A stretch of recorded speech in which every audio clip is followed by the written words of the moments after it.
Hi friends, అందరూ ఎలా ఉన్నారు? ఇదైతే ఈవినింగ్ బ్లాగ్ అన్నమాట. ఇంకా మా వారైతే ట్రిప్ ముగించుకుని వచ్చేసారు. బిర్యానీ వండాలంట, సాయంత్రం బిర్యానీ సామాన్లు ఇచ్చారు. అలాగే మా పిల్లల కోసం ఫ్రూట్స్, ఇంకా అలాగే హాట్స్ కూడా తీసుకొచ్చారనమాట. ఇదైతే గ్రేప్ అంట, ఇదో కొత్త రకం లిచ్చి పండు లాగా ఉన్నది సేమ్, కానీ ఇది గ్రేపేనంట. నేను ఇదే ఫస్ట్ టైం చూడడం. కొరికితే గట్టిగా ఉంది, ఇంకా తీగా కూడా ఉందన్నమాట. ఇంకా మా వారికి కూడా తెచ్చుకున్న కొన్ని స్నాక్స్ లో కొన్ని స్నాక్స్ పెట్టేశాను అనమాట. ఇంకా అలాగే టీ ఇచ్చిలోగా మా పిల్లలు అయితే వచ్చేసారు. 4:10 అయిపోయింది కదా.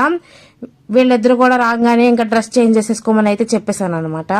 వీళ్ళు కూడా డ్రెస్ చేంజ్ చేసేసుకున్న తర్వాత మా వారు తెచ్చిన కొన్ని స్నాక్స్ అయితే పెట్టాను.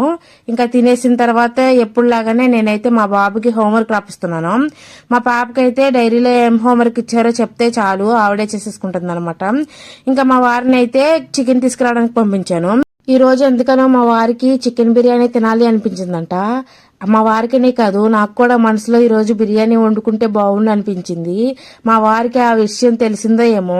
ఈ రోజు బిర్యానీ చేసుకుందాంలే అని చెప్పి మా వారు నాకైతే ఫోన్ చేశారనమాట. అయితే నా దగ్గర బిర్యానీ సామాన్లు ఏమీ లేవు, వస్తా తీసుకురామని చెప్పాను. వస్తూ అయితే తీసుకొచ్చారనమాట. ఇంకా ఈ రోజు అయితే నేను చికెన్ బిర్యానీ చేశాను. ఎప్పుడు చేసినా పర్ఫెక్ట్ గా కుదురుతుంది అనమాట, లేయర్ల కింద. మా పిల్లలకైతే బాగా నచ్చిందంట, సూపర్ అని చెప్తున్నారు. ఇంతవరకు వీడియో చూసిన వాళ్ళందరికీ థ్యాంక్ యూ సో మచ్. వీడియోనైతే చూస్తున్నారు కానీ లైక్ అండ్ సబ్స్క్రైబ్ చేయట్లేదబ్బా. ప్లీజ్ లైక్ అండ్ సబ్స్క్రైబ్ చేయొచ్చు కదా. ఓకే, ఉంటాను. బాయ్.